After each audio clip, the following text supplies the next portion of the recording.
Halo teman, ketemu kembali dengan saya, Dewi.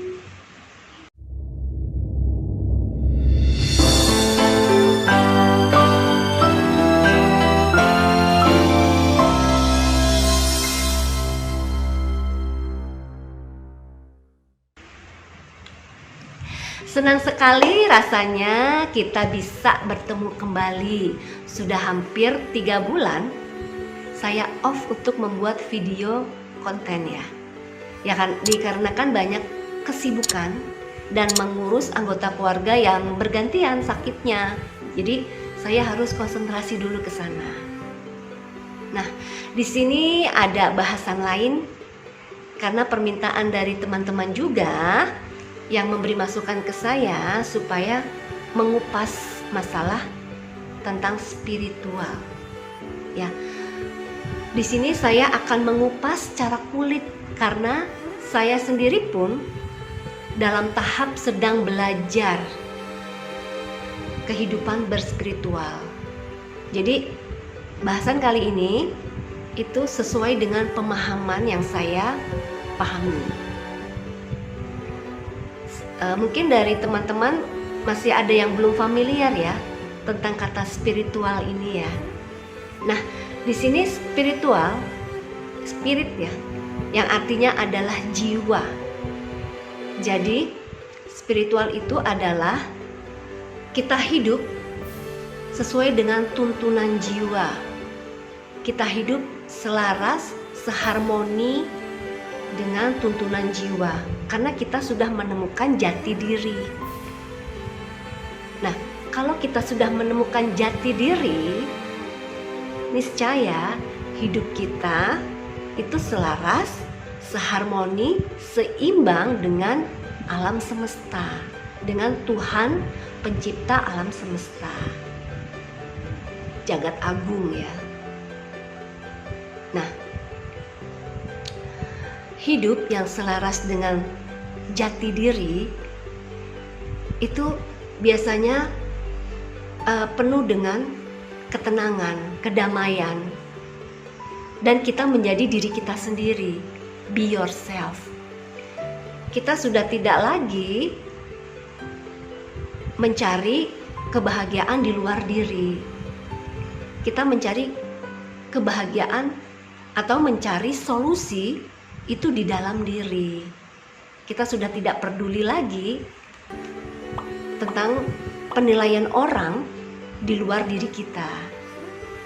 Yang kita perlu perhatikan adalah apa yang harus kita lakukan yang sesuai dengan tuntunan jiwa kita. Gitu. Nah, jiwa ini apa sih? Jiwa ini adalah cahaya.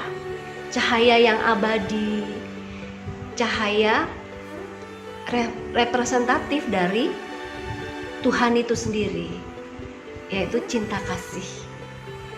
Jiwa ini akan selalu hidup abadi walaupun berganti-ganti raga, walaupun berganti-ganti fase kehidupan, tapi dia akan selalu abadi karena dia sifatnya cahaya. Dia itu menerangi dunia. Dia itu membantu atau memberi jalan bagi orang-orang yang mau belajar untuk mencari jati diri. Gitu. Nah, kalau kita sudah menemukan jati diri, kita hidup berdasarkan tuntunan jiwa kita. Jiwa itu pada dasarnya adalah bebas, dia lepas, dia tanpa tekanan, dia tanpa intimidasi, baik itu doktrin maupun dogma. Nah, kalau kita hidup berdasarkan jiwa, itu artinya kita hidup apa adanya kita menjadi jati diri kita. Kita tidak lagi mendengarkan apa kata orang. Kita nyaman dengan diri kita. Kita bahagia dengan diri kita.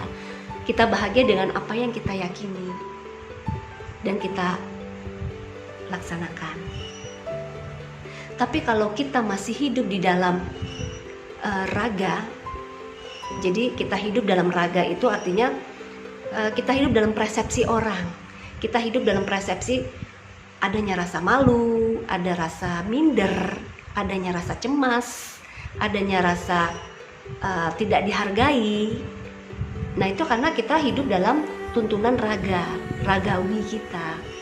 Kita masih butuh puji-pujian dari orang lain, kita masih butuh kebahagiaan dari luar gitu. Kita masih butuh apa yang dunia luar tawarkan ke kita.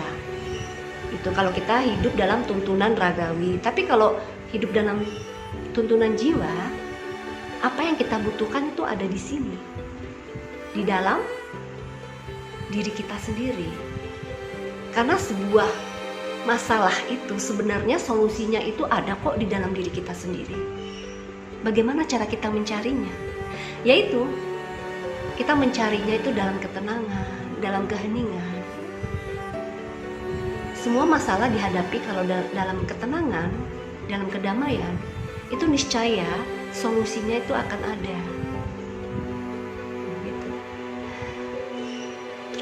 Nah, sebenarnya apa sih tanda-tandanya spiritual itu kita bangun atau bangkit ya? Nah, tanpa kita sadari, spiritual itu kita bangkit itu biasanya itu karena kita dalam tekanan, hidup dalam himpitan, dalam keadaan yang menyakitkan, dalam keadaan yang tidak mengenakan gitu. Mengapa demikian? Karena kebangkitan spiritual itu memang butuh suatu trigger ya, suatu trigger yang menyakitkan, keadaan yang menyakitkan, keadaan terpuruk yang tidak mengenakan. Nah di situ kita dipicu, atau dalam kita kondisi yang terpuruk sekalipun, dalam kondisi jatuh, itu kita jadi sadar bahwa kita harus keluar dari keadaan ini, bahwa kita harus mencari solusinya. Kita tidak bisa terus-terusan dalam kondisi seperti ini. Gitu. Nah, biasanya yang kita lakukan adalah kita menarik diri dari lingkungan. Kita lebih banyak berdiam diri, jadi penyendiri. Mungkin dipandang oleh orang lain kita jadi aneh gitu ya. Kita jadi bukan diri kita gitu. Tapi itu sebenarnya adalah dalam rangka spiritual kita bangkit itu tadi gitu. Nah di sana kita lebih banyak berdiam, kita lebih banyak mencari apa sih sebenarnya yang saya inginkan, apa sih sebenarnya yang harus saya lakukan, dan apa sih sebenarnya yang menjadi tujuan hidup saya gitu. Jadi kita mencari solusi di dalam diri. Nah, saya akan bercerita sedikit pengalaman saya atas kebangkitan spiritual ini ya. Saya mendalami spiritual itu sebenarnya sudah lama, dari semenjak saya kuliah ya. Tapi itu hanya angin lalu ya, sekitar tahun 2000-an lah. Masih ya kayak angin lalu lah gitu. Masih sebatas oh, ini apa sih yang saya alami gitu. Oh ya udah gitu. Hilang, habis itu hilang. Nah 3 tahun belakangan, baru sekitar 3 atau 4 tahun belakangan ini, saya mulai dalam kondisi waktu itu saya benar-benar terpuruk ya, terpuruk, sakit. Nah saya mulai menyadari ada apa dengan saya sebenarnya. Terus saya kayak dilihati banyak hal gitu ya, dalam mimpi, dalam alam bawah sadar saya. Tadinya saya menolak.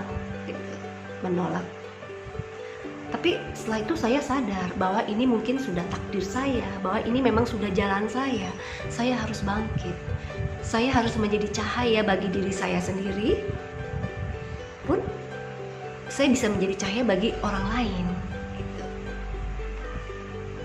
Nah dari situ sampai dengan saat ini, nah saya mulai belajar dan masih terus belajar.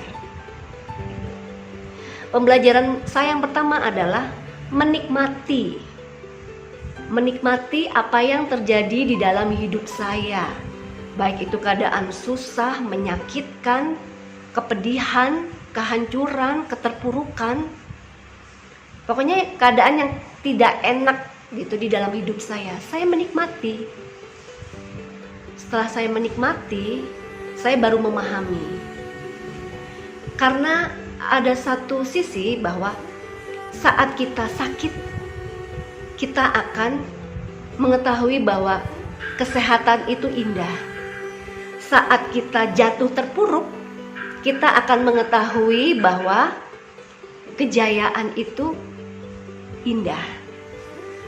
Saat kita merasa ditinggalkan, kita mengetahui bahwa persaudaraan itu indah. Saat kita merasa lepas atau kita berpisah dari orang-orang yang kita kasihi, orang-orang yang kita cintai, kita mengetahui bahwa kebersamaan itu adalah hal yang indah. Nah, dari situ kita bisa tarik pelajaran baru, pelajaran bahwa kalau kita mengamati yang terjadi dalam hidup kita, itu ada rasa sakit, keterpurukan, ketidakenakan. Itu sebenarnya kita sedang ditempa oleh keadaan, kita sedang ditempa oleh Tuhan, bahwa kita dipersiapkan untuk menjadi pribadi yang lebih baik, menjadi pribadi yang dapat memahami tujuan hidup kita sendiri, memahami jati diri kita sendiri.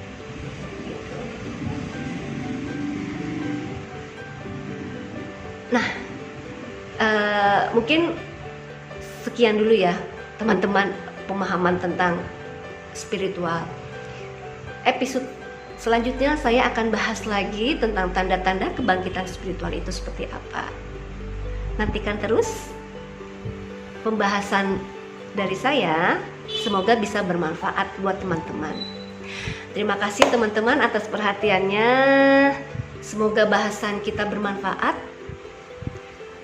Semoga teman-teman menjadi pribadi yang menjadi diri sendiri, pribadi yang bahagia, pribadi yang penuh cinta kasih, penuh damai, dan penuh kasih sayang. Terima kasih. Jangan lupa untuk like, subscribe, dan bunyikan lonceng. Jadi kalau ada video saya yang baru, teman-teman dapat mengetahui notifnya di HP teman-teman. Terima kasih teman-teman. Rahayu.